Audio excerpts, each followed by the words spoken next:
अस्सलाम वालेकुम, आप देख रहे हैं अल-हिजाज़ टीवी HD। आइए नजर डालते हैं आज की अहम खबर पर। मज़ीद खबरों के लिए विजिट करें हमारी वेबसाइट www.alhijaznews.hd.tv और www.alhijaznews.hd.app पर।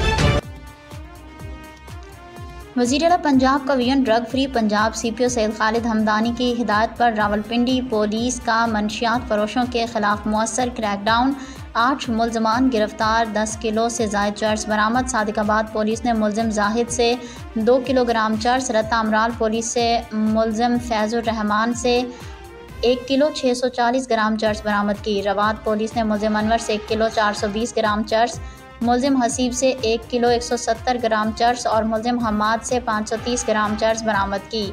सिविल लाइन्स पुलिस ने मुल्ज़िम तौकीर से 1 किलो 540 ग्राम चर्स, मंदिरा पुलिस ने मुल्ज़िम इफ्तिखार से 1 किलो 360 ग्राम चर्स, रेस कोर्स पुलिस ने मुल्ज़िम शायान से 700 ग्राम चर्स बरामद की। मुल्ज़मान को ठोस शवाहिद के साथ चालान अदालत किया जाएगा। मंशियात के नासूर का खात्मा अव्वलीन तरजीह है, जिसके लिए तमाम इक़दामात किए जा रहे हैं। CPO